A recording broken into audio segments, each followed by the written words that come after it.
BNP Jubodal ছাত্রদল অঙ্গ সংগঠনের নেতৃবৃন্দ সহ আমার সম্মুখে উপস্থিত আজিলানি মন্ত্রী সবাইকে জানাচ্ছি বিপ্লবী অভিনন্দন।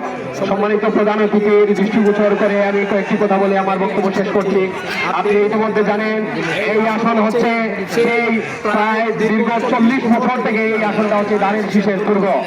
এই আসনে বিগত সময়ে আপনি ইতিমধ্যে জানেন যখন ধানের শীষ মার্কা নিয়ে বিগত দিনে এখানে জনতা শাহাবুদ্দিন শিহাব চেয়ারম্যান নির্বাচিত হয়েছেন, সারা দেশে যখন ধানের শীষ মার্কাকে জোরপূর্বক জবরদস্তি করে যখন সারা দেশ দখল করে আওয়ামী লীগ তাদের চেয়ারম্যান নির্বাচিত করেছে, এরকম সংকটকালেও আমরা তখন ধানের শীষের প্রার্থীকে নির্বাচিত করেছি।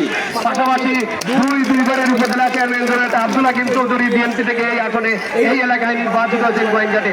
এরপরেও শাহ আলম চোপাই এখানে বিএনপির চেয়ারম্যান নির্বাচিত হয়েছে। এতেই প্রমাণিত হয় এই অঞ্চল হচ্ছে বিএনপি নিরঙ্কুশ সংখ্যাগরিষ্ঠ অঞ্চল। কিন্তু দীর্ঘদিন থেকে আমরা এখানে উন্নয়ন বঞ্চিত হয়েছি।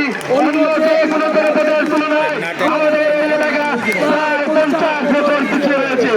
আমরা বিশ্বাস করি আপনার বলিষ্ঠ নেতৃত্বে আমাদের এই সিলেট আসন এগিয়ে যাবে। ইতিমধ্যে আমাদের মধ্যে এসে উপস্থিত হয়েছে